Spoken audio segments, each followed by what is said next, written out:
Hi everyone, welcome to my channel. Top 15లో కొంతమందిని eliminate చేసి బయటకు పంపేశారు. వాళ్ళలో ఎవరికైనా అన్యాయం జరిగిందని మీకు అనిపించిందా? అన్యాయం జరిగింది అనిపిస్తే ఎవరికి అనిపించింది, ఎందుకు అనిపించింది, ఎవరికి అన్యాయం జరిగింది అనిపించింది అని కామెంట్ చేయండి. నాకైతే ఒకరికి అన్యాయం జరిగింది అని అనిపించింది. అది ఎందుకో చెప్తాను. కేతమ్మ గారి విషయంలో మాత్రం హ్యాపీ అనిపించింది. ఎందుకంటే ఆవిడ ఎలాగో బిగ్ బాస్లో ఛాన్స్ ఇవ్వలేదు వీళ్ళు, అలాగే ఆయన మూవీలో ఛాన్స్ ఇచ్చారు. ఆవిడ చాలా హ్యాపీగా ఉన్నారు, చాలా యాక్టివ్గా ఉన్నారు, చాలా బాగా టాస్క్లు అర్థం చేసుకుంటున్నారు. ఇంకా గంగవ్వతో పోల్చుకుంటే ఈవిడ ఇంకా యాక్టివ్గా ఉన్నారు. కానీ ఆవిడనైతే వీళ్ళు ఎలిమినేట్ చేసేసారు. గంగమ్మ అయితే పాపులర్ కాబట్టి తీసుకున్నారు, కానీ ఈవిడనైతే తీసుకోలేదు. బట్ క్రిష్ గారు మంచి ఛాన్స్ ఇచ్చారు, అది చాలా బాగా అనిపించింది. క్రిష్ గారు కేతమ్మకి ఛాన్స్ ఇవ్వటం, ఇలా రియాలిటీ ఆమె ఎక్స్పీరియన్స్తో ఉన్న పాట అది. మీరు ఆ పాట హీరింగ్స్ వింటే ఆవిడ ఎక్స్పీరియన్స్ని పాట రూపంలో పెట్టారు, చాలా బాగా అనిపించింది. ఒక 1 వీక్ 2 వీక్స్ ఆవిడ హౌస్లో ఉండే నష్టం ఏమీ లేదు, తీసుకోవచ్చు ఆ పెద్దవిని. ఏదో మూల కూర్చునేలాగా కూడా ఆవిడకి అనిపించట్లేదు. ప్రతి దాంట్లో పార్టిసిపేట్ చేయాలి అనుకుంటున్నారు, చాలా యాక్టివ్గా ఉన్నారు. అలాంటి వాళ్ళని ఉంచవచ్చు, లేదా వైల్డ్ కార్డులో అయినా తీసుకురావచ్చు, అది ముందు చూద్దాము. ఇక్కడికి రావడం వల్ల ఆవిడకి మంచి అయితే జరిగింది. ఎందుకంటే ఆవిడ పేరేంటో తెలియదు, ఆవిడ ఎవరో తెలియదు, కానీ ఆవిడకి మూవీలో ఛాన్స్ వచ్చింది కదా క్రిష్ గారి ద్వారా. అంటే ఎంత బిగ్ బాస్లోకి రావడం కోసం ఆవిడ ట్రై చేసిందో తెలియదు, కానీ ఆవిడ కష్టానికి ప్రతిఫలం మాత్రం దక్కింది. ఇక నాకు హ్యాపీ అనిపించింది. క్రిష్ గారు మీద ఒక మంచి ఒపీనియన్ వచ్చింది. వరుసగా మాట్లాడుకుంటూ వద్దాం. ఫస్ట్ టాస్క్ 6 నిలబెట్టి నవదీప్ ఫేస్ మీద కొట్టమంటే ఒక్కొక్కరు ఒక్కొక్క రీజన్ చెప్తారు.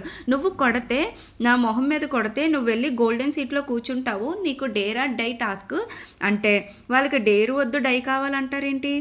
అయినా మర్యాద మనిషి ఫస్ట్ నుంచి మాట మీద నిలబడ్డారు. నేనైతే కొడతాను అన్నారు. లాస్ట్లో కూడా 2 స్టెప్పులు నవదీప్ డిస్రెస్పెక్ట్ఫుల్గా నన్ను ఎవరైతే కొడతారో వాళ్ళని తీసుకెళ్ళి కూర్చోబెడతాను అన్నారు.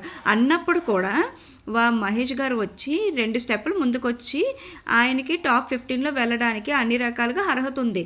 ఇక్కడ ఒక్క చోటే కాదు, ఆయన షర్ట్లెస్ అంటే నేను ఒక సైకోలో ఉండను అని చెప్పి వెనక్కి తగ్గుకొని వెళ్ళిపోయినప్పుడు, లేదు అని చెప్పి సూపర్ సింగర్లో చేసినప్పుడు, కానీ అలా కంఫర్ట్ జోన్లో నుంచి బయటికి రావడం, అన్ని రకాలుగా ఆయన ఫస్ట్ నుంచి అర్హుడు అనిపించింది. ఫస్ట్ ఆఫ్ ఆల్ మొహమ్మే నీళ్ళు కొట్టడానికి ఎవరు రాలేదు. రీజన్లు చెప్తారు రాకుండా. నేను జడ్జిని కాబట్టి కొడను, జడ్జి ప్లేస్లో హౌస్లో వేరే వాళ్ళు ఉంటే కొడతానంటే నువ్వు హౌస్లో ఉంటావు, అక్కడ కేతమ్మ ఉంటుంది, కేతమ్మ మొహం మీద నువ్వు నీళ్ళు కొడితేనే నువ్వు అందులోని కెప్టెన్ అయిపోతావు అంటే దానికి రెడీ అయిపోతాం కదా. అలాగే ఇక్కడ నవదీప్ మొహం మీద కొట్టమంటే మాత్రం ఎందుకు ఆ మొహమాటం ఏమో నాకు అర్థం కాలేదు. అసలు అక్కడ వాళ్ళు కొట్టడానికి కూడా ఇష్టపడలేదు.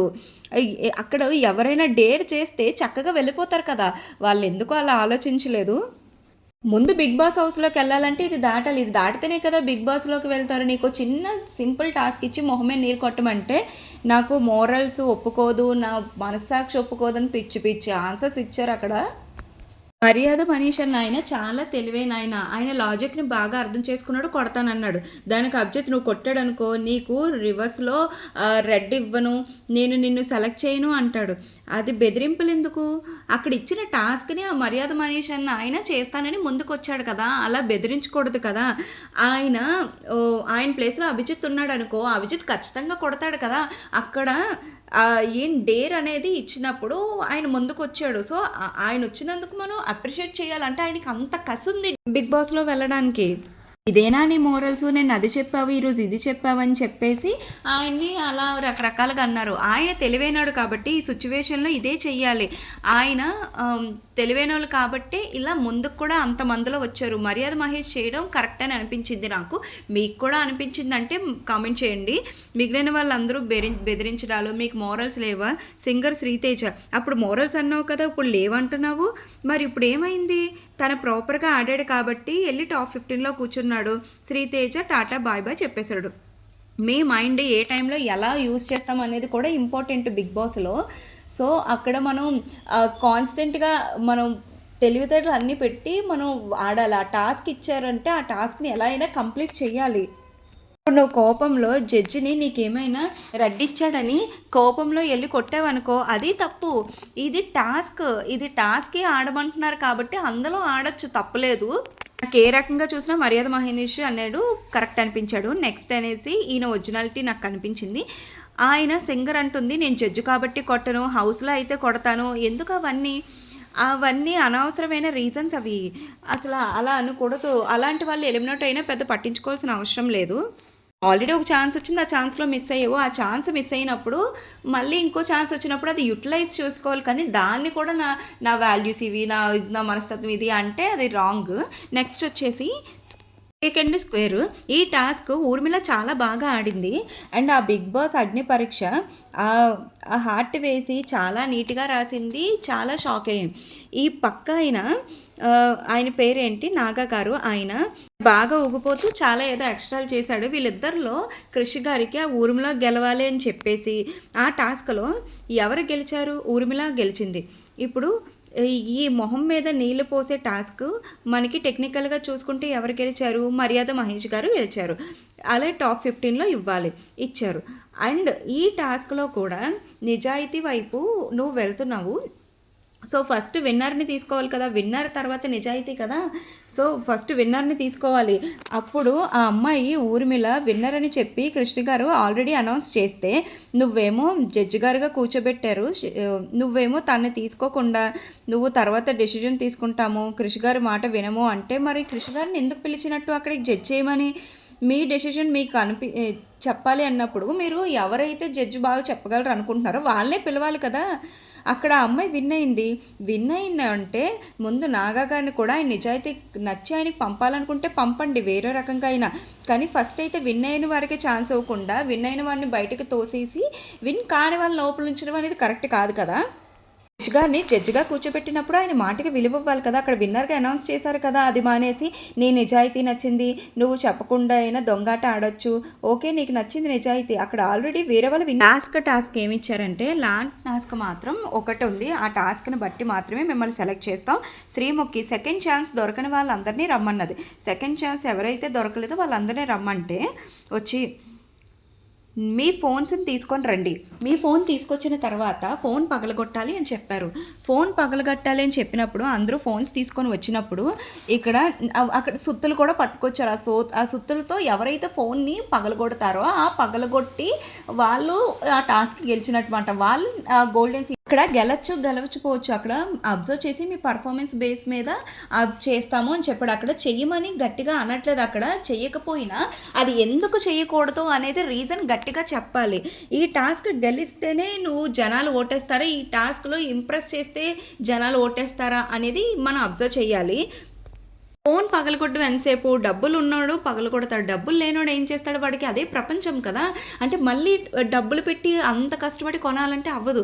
కాబట్టి అక్కడ ఫోన్ ఎందుకు పగలగొడుతున్నామో అనేది సరైన రీజన్ చెప్తే జడ్జిలు విని ఇంప్రెస్ చేస్తే సరిపోతుంది. అంతేకాని వాళ్ళ ఇంటెన్షన్ ఏంటంటే ఆ ఫోన్ పగలగొడితేనే నిన్ను సీట్లో కూర్చోబెడతాం, ఫోన్ పగలగొట్టకపోతే సీట్లో కూర్చోబెట్టాం అని అయితే వాళ్ళు చెప్పలేదు. అక్కడ అవకాశం కోసం ఏదైనా చేయడానికి ఉన్న సాకేబు బాధపడి ఏడ్చి అందరూ కూడా మిగతా వాళ్ళు ఇంప్రెస్ అయ్యి ఎమోషన్ అయ్యి ఏడ్చేశారు. ఇతను కొట్టేశాడు, డిఫరెంట్గా గొడవలు వేసుకునే బిహేవియర్ ఉంది, డిసెంట్ మనస్తత్వం ఉంది ఈయనతో, ఇదంతా బాగుంది కాబట్టి సెలెక్ట్ చేస్తారు.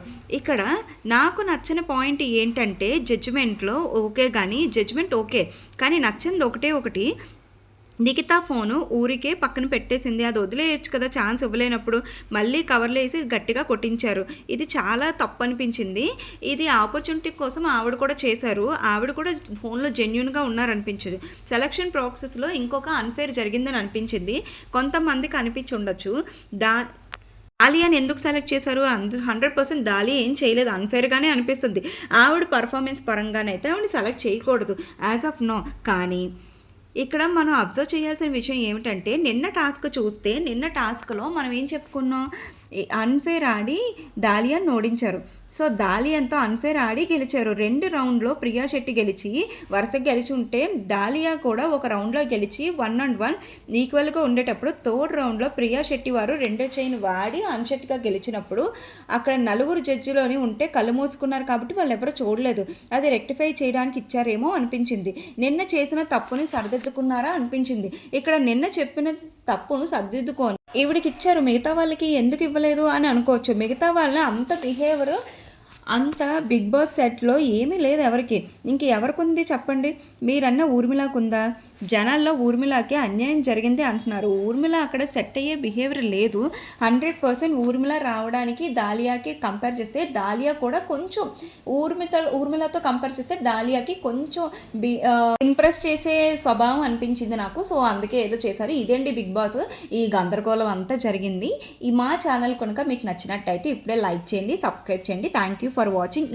ఇలాంటి ఇన్ఫర్మేటివ్ వీడియోస్ కోసం మళ్ళీ మేము ముందుకు వచ్చేస్తాను. Tata, bye bye.